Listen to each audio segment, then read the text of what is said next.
Could you take 3 months leave and your business still meets its performance targets? If you can't disappear from your business for 90 days, you're not an entrepreneur. You're what we call self-employed. What happened? What happened? Did it hit you hard, eh?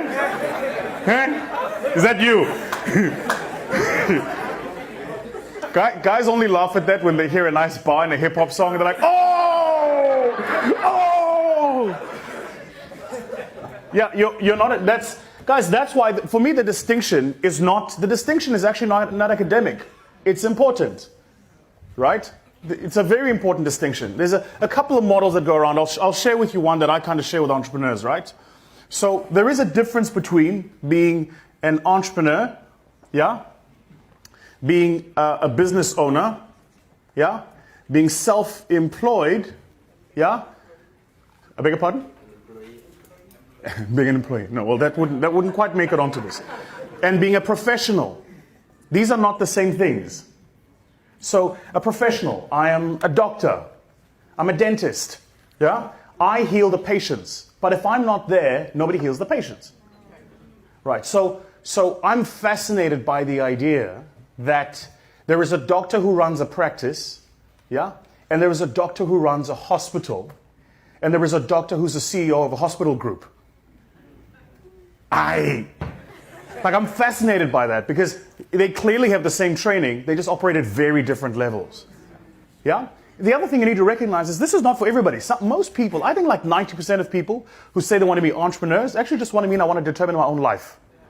Now, if that is what you're saying and that is what you want, which is you want to take your kids to school and rock up at the office at 10 o'clock, leave the office at 2, work a 4-hour day, then that's not quite what we mean by entrepreneurship. You want to be self-employed. Very big difference. So the graphic designer is somebody who's self-employed. I employ me, but I do the job. I am the value. Yeah? The professional is the lawyer, the advocate, the person, the accountant. You absolutely, positively must have them as some part of your business.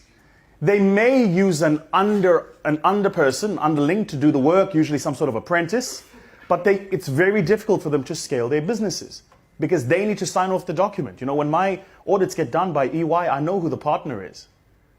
So if that document's not signed by him, even though I know he didn't do the work and his apprentices did, he must sign the document, right? So he's clearly a professional employed.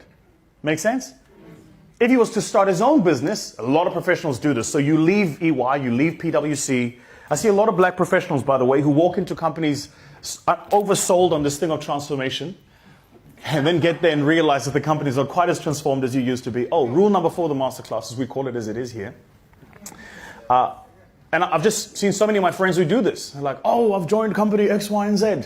And then 3 months later they go, yeah, no, I'm leaving. Right? Typically, when they leave and they say, I'm starting my own business, really what they mean is I want to be self-employed now.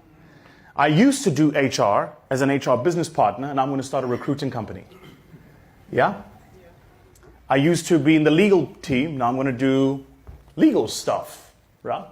Those people aren't entrepreneurs. You're self-employed. Big difference. The business owner is kind of the level you're talking about, right? So the business owner goes, so I've got this business, right? And rather than employ myself, I'm going to employ people to manage the people I used to manage, right? The thing is, you can never shortcut this process from here to here to here. You can't shortcut it. You have to go through all the steps, right? So if you think from day one, and this is, in my mind, a lot of the mistake I see some of my VC friends make who are chasing valuation growth. Long story for another day, but I really think that there's a bubble in South Africa, particularly in the tech space, where we're overvaluing companies off the base of the fact that there's more funds than there are good tech companies.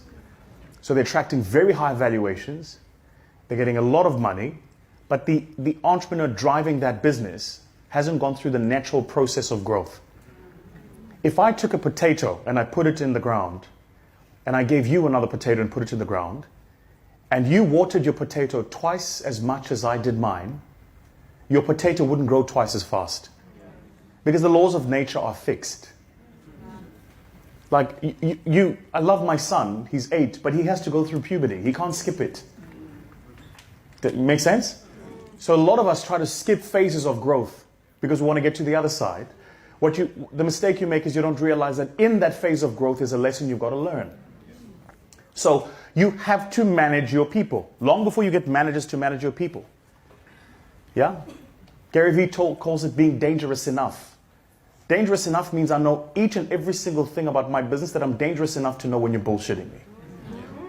Yeah, but if I start with a business today and then the government agency gives me funding and I employ 100 people, I'm not dangerous enough because I wasn't there. Like in your business, who wrote the sales process? If it ain't you, there's a problem. You've got to write the sales process. Then you've got to sell it. You've actually got to try it. You've got to sell to the first few customers and test and make sure the sales process works. Because if you don't do that, when you employ 20 salespeople and they're not giving you the numbers, and they give you 1,000 excuses, which all salespeople will do, you're going to believe them. It's only if you go through the process of building it that you go, no, man, it's rubbish. What are you talking about? My team will tell you, like if a client comes to us with a sale, it's now the scariest thing for them. They go, how do you know all these people? I'm like, 15 years, dude. Of course I know them. I've worked with them at some point or another. Oh, who called you? From what company? Oh, yeah, they used to work with so-and-so.